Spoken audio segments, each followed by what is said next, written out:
I'll never forget the sound of his voice on the other end of the line. It wasn't even her voice that answered, but his, deep, calm, like he had every right to be there.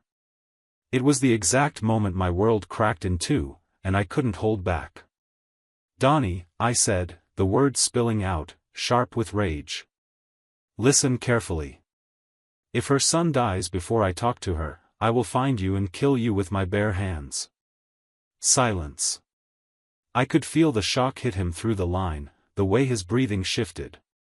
There was a quiet rustling, and then she came on, her voice tentative, caught.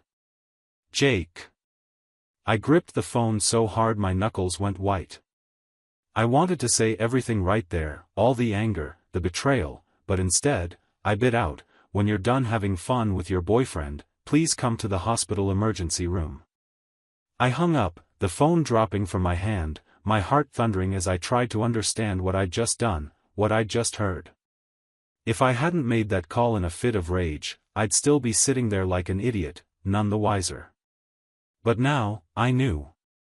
I sat in the hospital waiting room, my foot tapping anxiously on the linoleum floor. The hum of fluorescent lights buzzed above me, and a sterile smell hung heavy in the air. It should have been quiet, but my mind was screaming. I stared at my phone, half expecting her to call back, to try and explain, to feed me some story. But nothing. Minutes passed like hours, and every second only fueled the fire inside me. The image of her with him, laughing, sharing some private moment, gnawed at me, clawing at my chest. How long had I been a fool? How many times had she snuck off, leaving me and our son at home, thinking I wouldn't notice? Finally, the hospital door swung open, and in she walked, Emily, my wife, or whatever she was now. She looked stunned to see me sitting there, her eyes widening like a deer caught in headlights. She took a cautious step forward, her mouth opening and closing as if searching for the right words, but I saw the guilt flash across her face. That quick, raw flash of realization that she was caught, that I knew everything. "Jake," she started, her voice wavering, "what's going on? You sounded so angry. Is something wrong?" I almost laughed at the way she said it, the way she tried to act as if she didn't know, like she hadn't just been with him. I clenched my fists, feeling the weight of the betrayal settle even deeper. "What's going on?" I repeated, unable to keep the venom out of my voice. "You tell me, Emily. What's going on?" She looked down, avoiding my gaze. "I don't know what you're talking about." "Don't lie to me," I spat, the words sharp and cold. "I know where you were. I know who you were with. Do you really think I'm that stupid?" Her face paled, but she quickly composed herself, crossing her arms defensively. "Jake, it's not what you think," she muttered, her voice small, rehearsed. "You don't understand. It's complicated." "Oh, I understand perfectly," I snapped back. "I understand that my wife, the woman I've loved for 10 years, has been sneaking around with some guy named Donnie behind my back. What I don't understand, Emily, is why." She flinched, her eyes darting to the floor. I could tell she was scrambling, trying to find an excuse, a way to twist this, but nothing she said would undo the damage. "Jake, please," she started, her voice softer, pleading, but I didn't let her finish. "No, you don't get to, Jake, please, me right now," I interrupted, the rage bubbling up again. "Do you have any idea what you've done to us? To our family? You were with him while your son was in the hospital. What kind of mother does that?" She went pale, her mouth opening as if she was about to argue, but the words didn't come. Instead, she just stood there, silent, as I waited, hoping she'd say something, anything that would make this feel less horrible. But there was nothing she could say, and we both knew it. Emily's silence lasted only a few painful seconds. Then, as if snapping out of some daze, she lifted her head, her expression hardening. I watched her mask slide into place, the guilt fading as she found her footing, a part of her that could stand and lie to my face. "Jake, You don't understand, she said, her voice suddenly calm, almost cold. It's not that simple. Not that simple? I laughed bitterly, the sound harsh in the quiet hospital hallway. Then explain it to me, Emily. Help me understand what's so complicated about cheating on your husband. She rolled her eyes, folding her arms over her chest, her stance defensive. I don't expect you to understand, she said, shrugging as if it were nothing. You've never really paid attention to me, Jake. You're always busy, always distracted with work, with everything else. Don't you dare make this about me, I shot back, feeling the anger churn hotter. I've always been there for you. I've been here for our family. But you threw it all away. For what? A thrill? A few stolen moments with some guy? Her mouth twisted into a smirk, one that chilled me to the bone. Maybe I was tired of being ignored, she said coolly. You think you're perfect? You think this marriage was so flawless? Maybe if you had paid attention once in a while, I wouldn't have needed to look elsewhere. I couldn't believe what I was hearing. The nerve, the audacity, to stand there, in front of me, and blame me for her affair. It felt like a punch to the gut, every word dripping with disdain, twisting the knife she'd already lodged in my back. Are you serious right now? I said, my voice shaking. You're really trying to paint yourself as the victim here? She scoffed, brushing past me to sit down on one of the waiting room chairs. You always loved being the hero, didn't you? Well, maybe this time, you're not. I was stunned, at a loss for words. The Emily I thought I knew, the sweet, caring woman I'd married, was nowhere in sight. This stranger in front of me was bitter, unfeeling, and cruel. It hit me then that she'd been hiding this part of herself all along, and maybe I'd been blind, too willing to see only the good. I tried to calm myself, to swallow the anger enough to ask one question, just one. How long? I said, my voice barely a whisper. She looked up, meeting my eyes with a challenging glare. Does it matter? Yes, it matters, I said, feeling the desperation creep into my voice. It matters because I want to know just how long I've been lied to. She sighed, as if my question bored her, as if the whole thing was some minor inconvenience. A few months, she said, shrugging like it was no big deal. Maybe a little longer. A few months, I repeated, letting the words sink in, feeling the weight of them. While I'd been working late to provide for us, taking care of our son, being the husband I thought she wanted, she'd been sneaking around with this man. Unbelievable, I muttered, shaking my head. And you really think you can justify this? You really think blaming me makes it all right? She looked away, tapping her fingers on her arm impatiently. Look, Jake. People make mistakes. And maybe I'm not proud of it, but I don't regret it either. At least I felt something. I was happy. That was it. The final blow. Her words cut deeper than anything she'd said before. There was no remorse, no guilt, just cold honesty. I stared at her, trying to process it all, to make sense of how the woman I loved could say something so heartless, so completely devoid of regret. The person in front of me wasn't the Emily I thought I knew. She was someone else entirely, someone I didn't recognize. And in that moment, I knew this was only the beginning of the unraveling. The sterile scent of antiseptic filled the air as I pushed open the door to our son's hospital room. The soft beeping of monitors was a constant reminder of the fragility of life. Ethan lay there, his small frame dwarfed by the hospital bed, his face pale but peaceful. Seeing him like that, so vulnerable, made my heart ache. Emily followed me in, her earlier defiance replaced by a forced calm. She approached Ethan's bedside, reaching out to gently stroke his hair. For a moment, the room was silent, the weight of our earlier confrontation hanging heavily between us. "How is he?" she asked softly, not looking at me. "The doctors say he'll be fine," I replied, my voice flat. Just needs rest.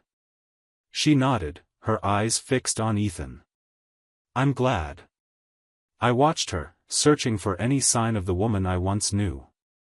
But all I saw was a stranger, someone who had betrayed not just me, but our family.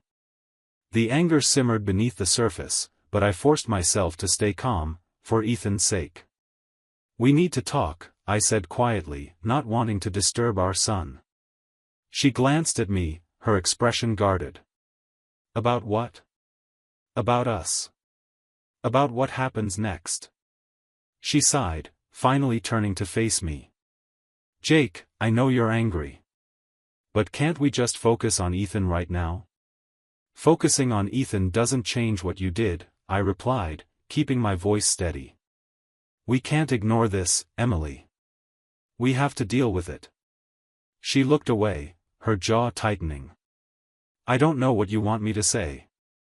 The truth would be a good start, I said, unable to keep the bitterness out of my voice. She closed her eyes, taking a deep breath. Fine. I messed up. I made a mistake. But it doesn't change the fact that I love our son and I want to be here for him.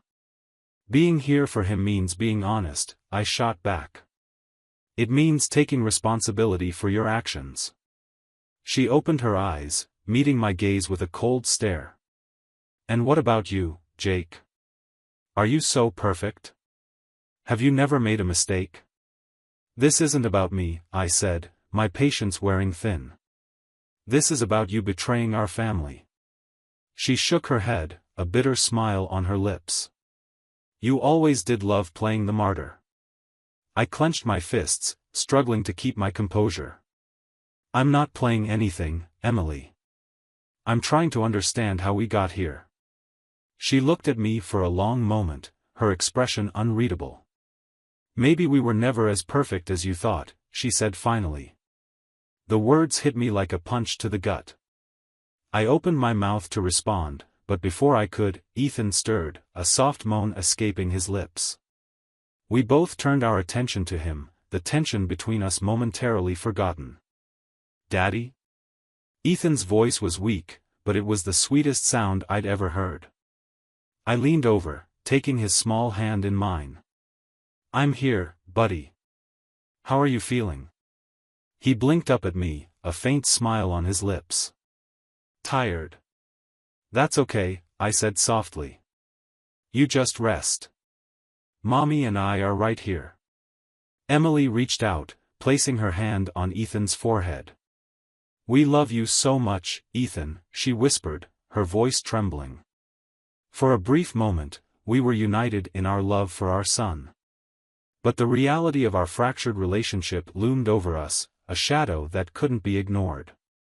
As Ethan drifted back to sleep, I stood up, motioning for Emily to follow me out of the room. Once we were in the hallway, I turned to her, my expression serious. This isn't over, I said quietly. We will talk about this. But right now, our focus is on Ethan. Agreed? She nodded, her eyes downcast. Agreed. I took a deep breath, trying to steady the whirlwind of emotions inside me. The road ahead was uncertain, and the wounds were still fresh. But for Ethan's sake, I had to find a way to navigate this storm. As we re-entered the room, I couldn't help but wonder if our family would ever truly heal from this betrayal. The hours dragged by in the hospital room. Ethan drifted in and out of sleep, and Emily sat across from me, staring at her phone or looking off into the distance, carefully avoiding eye contact. It was surreal, being in the same room yet feeling miles apart. I kept replaying her words, the coldness in her eyes, over and over in my mind. Every time I looked at her, the anger surged all over again. Ethan finally fell into a deeper sleep, and a nurse told us that he'd be resting for hours. It was as if the universe had handed me this quiet moment, giving us no excuse to dodge what needed to be said. Emily, I started, voice low, we can't keep tiptoeing around this. She sighed, finally meeting my gaze, her face unreadable. Fine, Jake. Say what you want to say. What do I want to say? I echoed, disbelief heavy in my tone. Do you even understand what you've done? You tore our family apart, Emily. And for what? For some thrill? Her expression hardened, that cold mask snapping back into place. You act like you're the only one who's hurt, Jake. Like I'm the only one who's done something wrong. Have you ever thought about the fact that you barely see us anymore? Always at work, always too busy to notice me or anything that I needed. I blinked, trying to wrap my head around her words. That's your excuse? I work so our family can have a good life. Everything I do is for you and Ethan. She rolled her eyes, and that bitter little smirk returned. Oh, you and your sacrifices, always the martyr. You just don't get it, do you? Maybe if you paid as much attention to me as you do to your job, things would have been different. It was like talking to a stranger. The person I'd trusted more than anyone in the world was standing here, throwing everything back in my face. Emily, I'm not saying I'm perfect, but what you did, there's no excuse for that. Fine. I messed up. But maybe you had a hand in pushing me there, Jake. You're so focused on being the good guy, the reliable one, that you didn't even notice how lonely I was. I couldn't believe what I was hearing. Here I was, fighting to hold our family together, and she was blaming me for her choices, for the lies and betrayal. I felt something inside me snap. Lonely? I nearly shouted, struggling to keep my voice down so we wouldn't wake Ethan. Do you think I didn't feel that too? Do you think it's easy for me to be away from you and Ethan, to work late nights and early mornings? I thought we were building something together, Emily. I thought we had each other's backs. But apparently, I was wrong. She looked away, a glint of something like guilt crossing her face, but it was gone as quickly as it came. People make mistakes, Jake. I'm only human. Only human? I shook my head, feeling the hurt twist inside me like a knife. You didn't just make a mistake, Emily. You made a choice. Repeatedly. To lie, to sneak around, to put some guy ahead of your family. You knew what you were doing every step of the way. She looked down, silent for a moment, the weight of my words seeming to sink in. But when she looked back up, the hardness was still there, that cold, defensive glare. So, what do you want from me, Jake? Forgiveness? Some big apology? It's not going to change anything. I took a deep breath, trying to calm the storm of emotions raging inside me. I don't know what I want from you anymore. I don't even know if I know you, Emily. I just need to know one thing, do you still want this marriage? The question hung between us, heavy and raw. She looked down, biting her lip, and for the first time, I saw a flicker of doubt in her eyes. Maybe I don't know what I want, she said softly. Maybe we both need to figure that out. The words stung, but part of me knew they were true. Our marriage wasn't what I thought it was, and neither was Emily. This woman standing in front of me was a stranger I had once trusted with everything, and now, I didn't know if there was anything left to save. We left the hospital in silence. Emily went ahead to get the car while I stayed back, watching Ethan sleep for a few moments longer. His tiny face, peaceful and oblivious, was a painful reminder of what was at stake here. I took a deep breath and forced myself to focus on him, to let his calm presence ground me before I faced whatever lay ahead. The car ride was tense and quiet. Neither of us spoke as the city lights blurred past, painting streaks of color across the darkened windows. I could feel Emily glancing over at me occasionally, but I kept my eyes forward, gripping the steering wheel tightly. The truth was, I had no idea what to say. After everything she'd thrown at me, every cold, biting word, I wasn't sure if there was even a point. Halfway home, I finally broke the silence. So, what happens now? I asked, keeping my voice steady, trying to mask the anger simmering beneath the surface.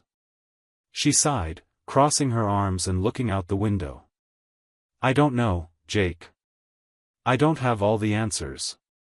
Well, it's your mess. So, maybe you could start by explaining how you plan on fixing it. She turned to face me, her face hardening again, that defensive wall going back up. It's not that simple.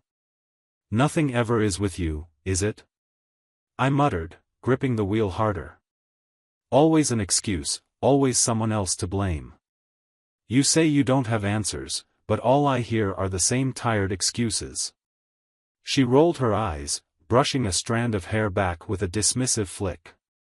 You're not exactly perfect yourself, Jake. Your acting like this was all some huge betrayal just to hurt you. Maybe if you actually listened. Oh, I listened, Emily. I listened to you every time you said you were working late or going out with friends. And you know what? I trusted you. The words burned as they left my mouth, each syllable laced with the bitterness I'd been holding in for months. You knew exactly what you were doing. And don't tell me otherwise. She went silent again, retreating into herself, and I realized that was all she'd ever do now, retreat, hide, dodge the blame. My chest felt tight, as though the weight of her betrayal was slowly crushing me. I wanted so badly to reach across and shake her, to demand some sign of remorse, some acknowledgement of what she'd done to us. But I knew better by now. She wasn't going to give me what I needed. Not here, maybe not ever. I pulled into the driveway, the engine purring softly as I shut it off. We sat there in the stillness, the quiet pressing down on us, heavy and unrelenting. Look, Jake, she said finally, her voice softened, almost pleading, I never meant for it to go this far. It just happened. It just happened. I echoed, disbelief heavy in my tone. Emily, you don't just happen to betray the person you promised to love. You chose this, step by step. She looked away, but I caught a flash of something in her expression, guilt, maybe, or regret, though it was fleeting. I know I hurt you. I know I hurt our family. But what do you want from me now? Do you want to punish me forever? I don't know, I admitted, the words almost strangled. I don't know what I want, Emily. I just know that this, us, it's not the same anymore. I don't even know if there's anything left to save. She looked back at me, and for the first time, I saw a hint of vulnerability in her eyes. So, what are you saying, Jake? You want to end this? I hesitated, the question catching me off guard. Did I want to end it? A part of me screamed yes, to cut my losses and walk away.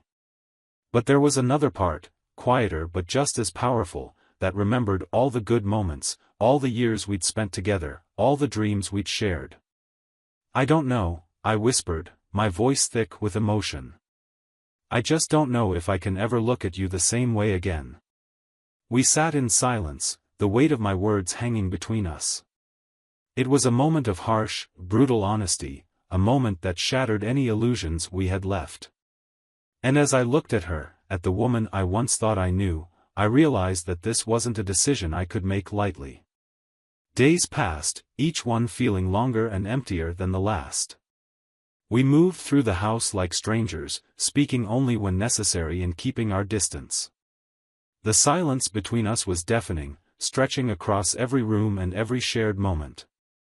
It was strange, living with someone I once knew so well yet feeling like I was sharing a home with a ghost.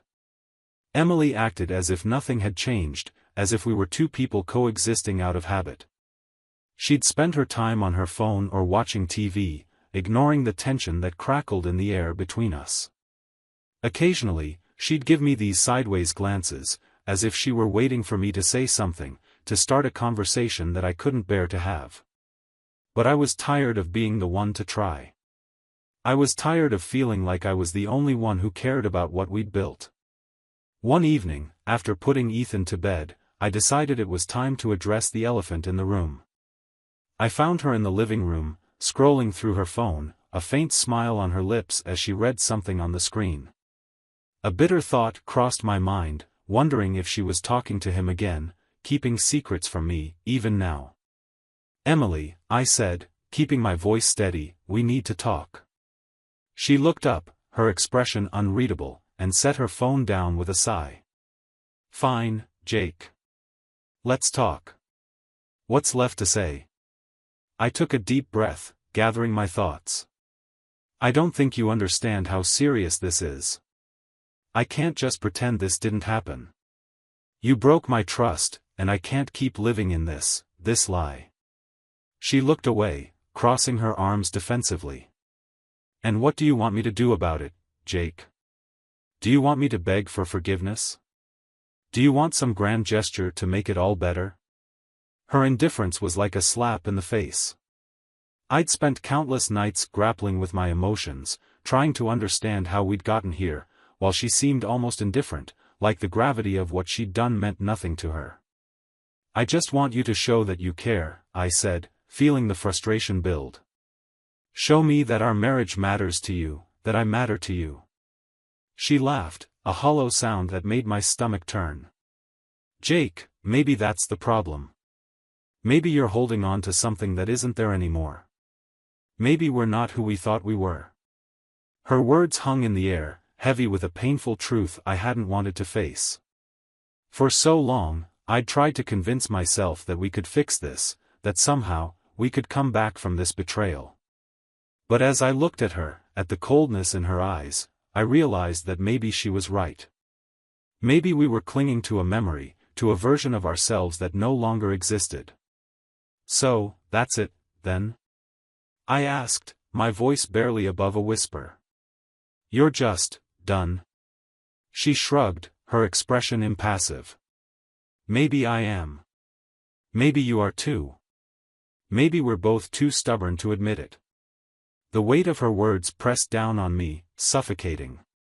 I had loved her deeply, had given everything to build a life with her, but now, all I felt was a hollow ache, an emptiness that seemed to echo through every corner of our life together.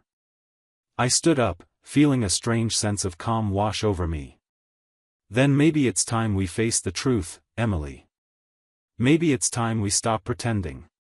She nodded, not saying a word, and I saw a flicker of relief in her eyes, as if she'd been waiting for me to take this step, to finally let go. I turned, walking down the hallway to our room, each step feeling like a small release, a weight lifting from my shoulders. As I closed the door behind me, I realized that this was the beginning of the end. The end of us, of the life we'd once shared. And as painful as it was, there was a strange sense of clarity in it, a quiet acceptance of what was and what would never be again. The next morning was quiet, the kind of heavy silence that comes after a storm. I could feel it as soon as I woke up, an eerie stillness that settled over everything. I lay in bed for a moment, staring up at the ceiling, feeling the weight of everything pressing down on me. This was it. I knew it with a kind of resigned certainty. Today was the day I would let go, no matter how much it hurt. I walked into the kitchen to find Emily already up, sipping her coffee and scrolling through her phone. She looked up as I entered, and for a moment, something like sadness flashed across her face, but it disappeared as quickly as it had come. "Morning," she said, her voice almost normal. As if nothing had changed. I didn't bother with pleasantries. "Emily, I think it's time for us to go our separate ways." She looked down, setting her coffee mug on the counter with a soft clink. I saw her take a deep breath, and for a split second, I thought she might say something to stop me, to fight for us. But she didn't. Instead, she just nodded, her face unreadable.